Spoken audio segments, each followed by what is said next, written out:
A lot of students would thrive working with their hands. There are students who would thrive in a pottery class. There are students who would thrive if we had a DJ mix board where students were learning the logistics of producing music, designing an original beat and sound and acoustics. That wouldn't be hard to put in a room. You would literally need a soundproof classroom. All of this baffles me because there are schools in New York City that were built after 2000. There are schools in New York City that was built after 2010. And you would be amazed that these amazing buildings that are so well designed, very impeccably colored and organized on the inside, don't even have a kitchen. How do you build a school and not think to put an industrial sized kitchen in there? Imagine students learning how to cook. I watch these YouTube videos all the time that show how masterfully these bakers design cupcakes. They are pieces of art. Can you imagine if every single day students learn the science of baking, because baking is a science? Students became proficient in cake decorating or cookie making, or even if the goal is not proficiency, the experience, the opportunity.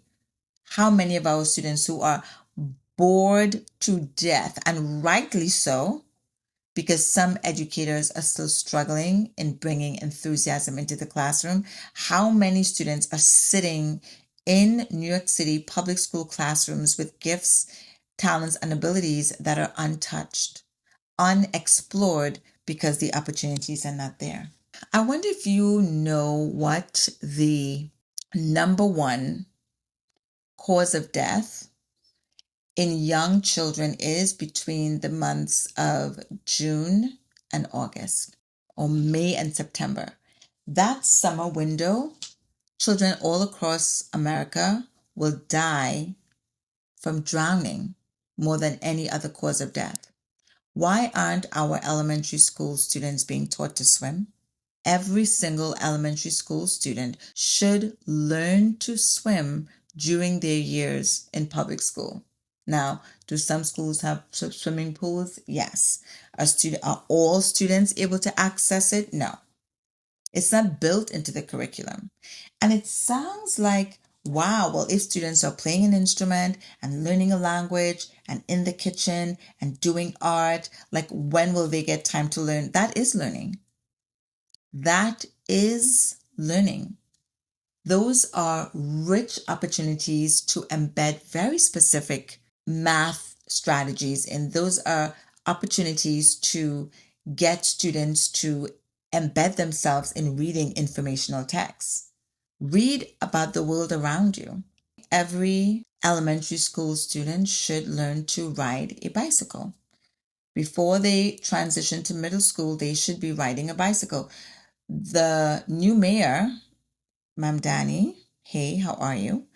Should create spaces around school buildings where there is a 2 to 3 block radius where there are bike lanes so that students in elementary schools can leave the building, and of course teachers will be trained and ride safely in their neighborhoods. And in New York City, it's possible.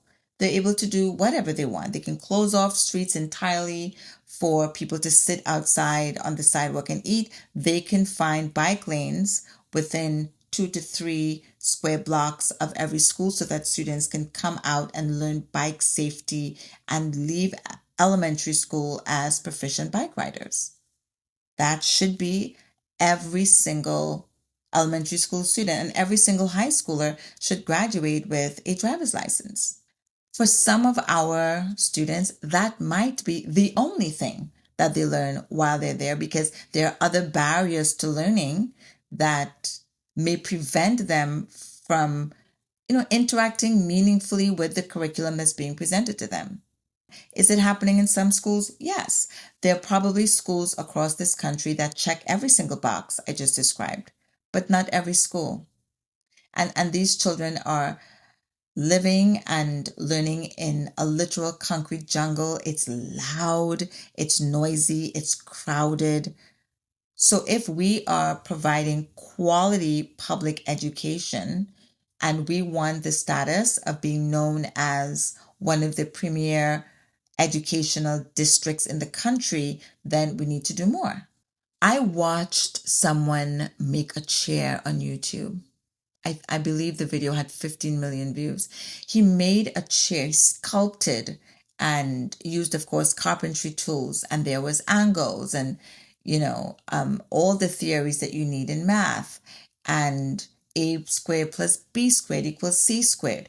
Everything that you can interact with and engage and teach in geometry was probably at work at as this man built this chair. So why can't our students participate in a class where their project is to build a chair?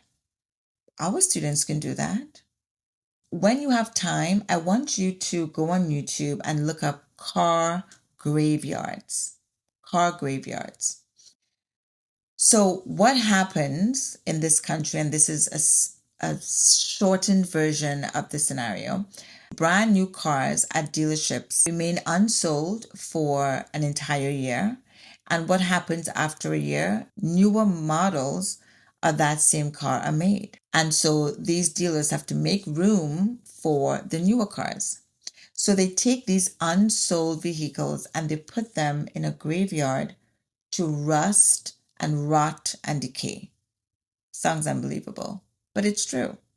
Can you imagine if instead of dumping all of those cars into graveyards, that a car engine was donated to high schools across the city so that students could take it apart and reassemble and understand the intricacies and the physics around how a car engine works and learn the specific vocabulary and understand the machinery and the systems behind making an engine run and the electrical components that are now present in newer cars. Can you imagine? If suspended in a room in every high school, there was a brand new car engine. Can you imagine the level of real life proficiency and knowledge and language we would be equipping our students with? But they would rather put the cars in a car graveyard to rot. When repairs are needed around the school, our students should be doing it. Our students should be actively learning how to maintain the very building they work in.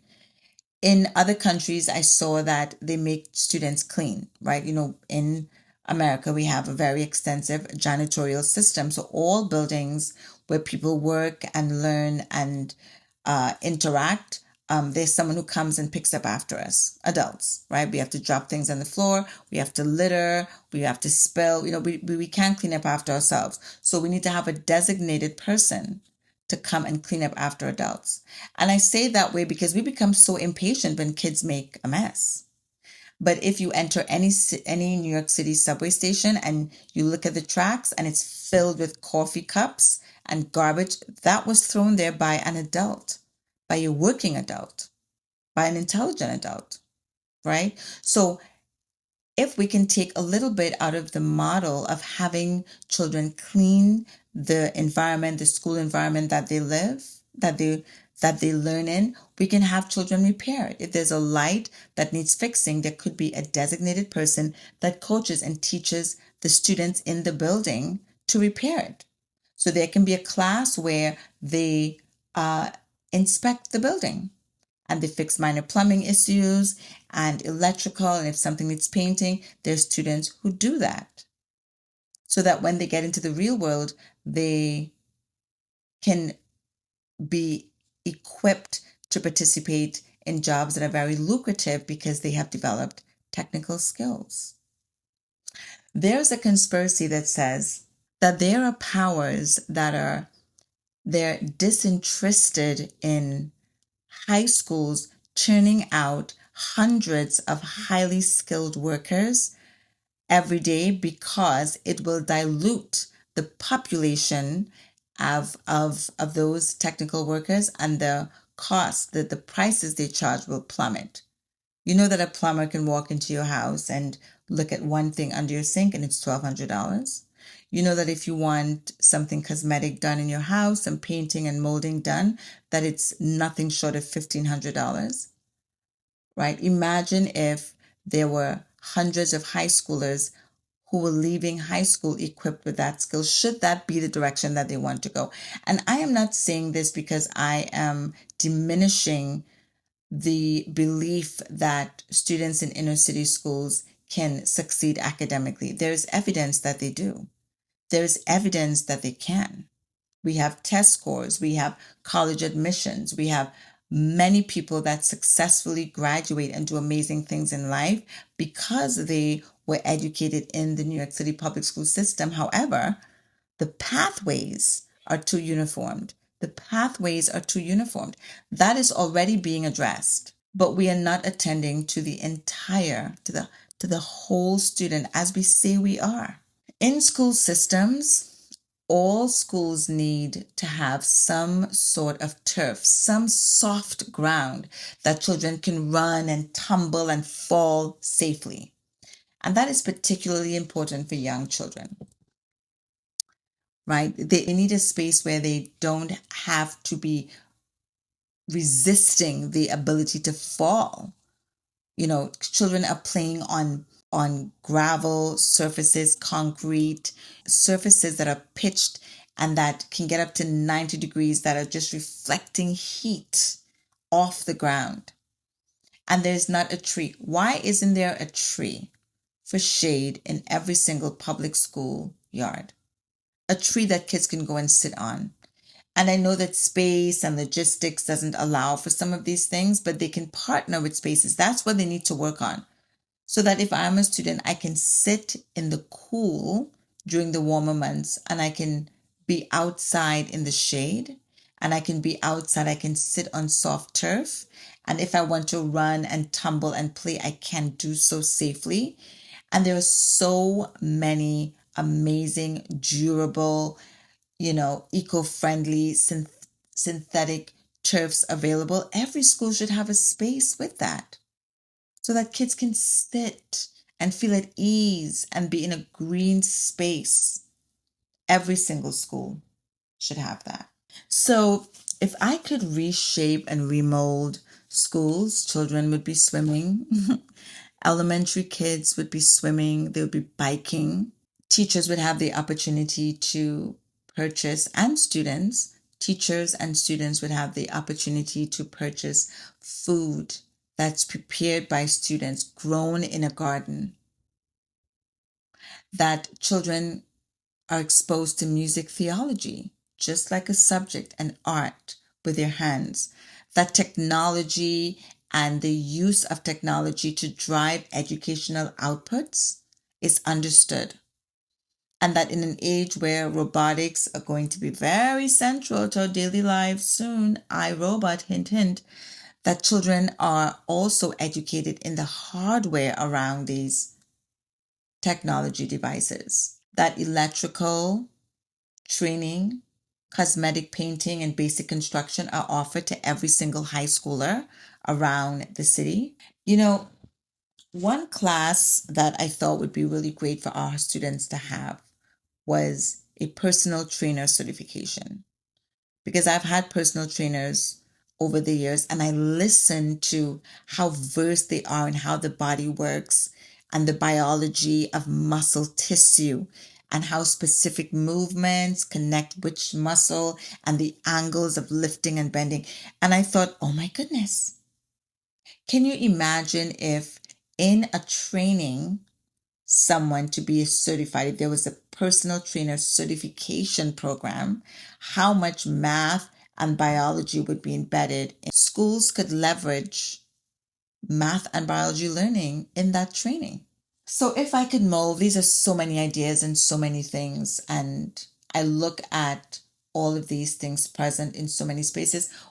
What do you wish as a parent, as a teacher, as an administrator, or as a student that every single public school should have? How many of these things you think should live in public school systems, and how much impact do you think that they would have on the outcome of our students? These are the things I would do if I could mold our current school system here in Brooklyn, in New York City, in New York State, and the country as a whole. Thank you for listening. Goodbye.